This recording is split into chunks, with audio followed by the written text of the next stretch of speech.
100,000 British tourists come to Sri Lanka on holiday every year. But on the beaches, what you can't see is a country that's turned into a military state. A country where there's disturbing evidence that the security forces are involved in torture, disappearances and murder.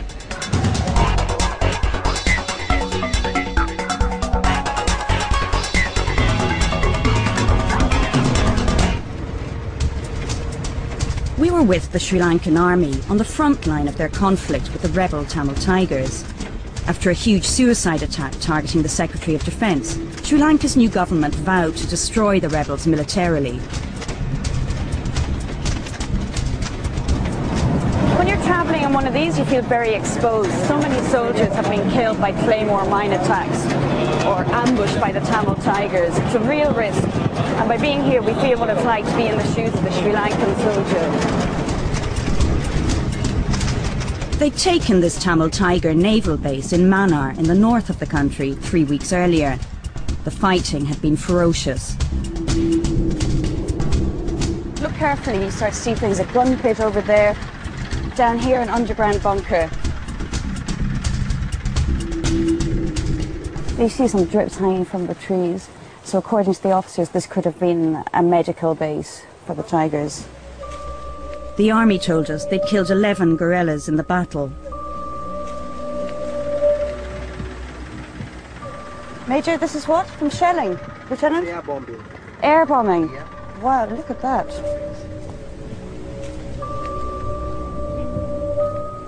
All of the civilians who lived in this area have had to flee. They're homeless, they're refugees. Now, the army's justification for the combat is they have to rout the Tamil Tiger rebels out of here.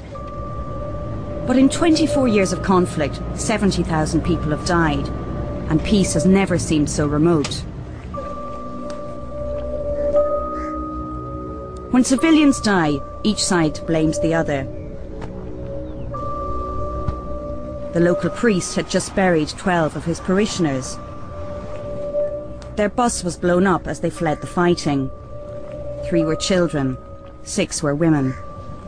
There are many killings are taking place without investigation and buried and gone. So that's not the normal thing here. For each and every killing, some investigation. That's not normal? That's not normal. Why not? Because the country has come to such a situation that killing has been taking place every other day. And there's no one responsible and no one can do in this situation. We heard that the mother of one of the children buried here had survived. She was in the local hospital, and we went to find her. What else was injured? Your leg? Your face? The doctors didn't know if Bharati would ever walk again. She said she and her children had left their house because of the shelling that was going on all around them.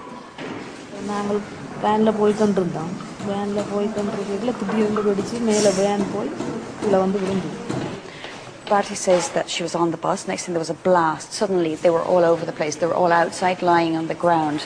She looked around, she survived. She looked at her son, he had survived. Around her, most of the other people were dead. She lost her mother, she lost her daughter. Her daughter, Suvetha, was just 4.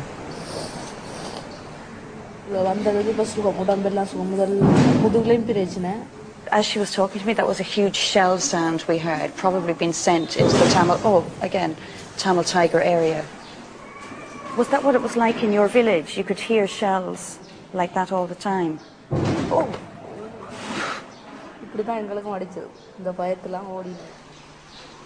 No one knows for certain who was responsible for the blast. This is the plight of so many people living in this part of the country where they're caught in the middle of the two sides and there's nowhere to go.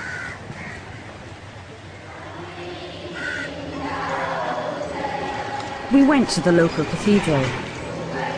We heard all kinds of atrocities are happening here. Not just killings in crossfire, but murders by death squads looking for anyone connected to the Tamil Tigers, or the LTTE as they're known.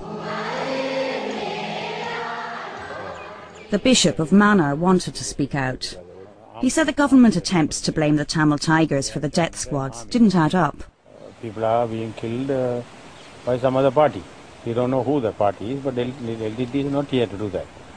So people are talking. He suspected the security forces were behind many killings. They fired. He wanted to show us the photographs of one of the worst atrocities.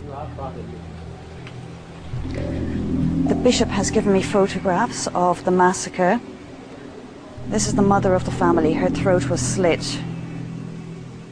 The father of the family has been hanged.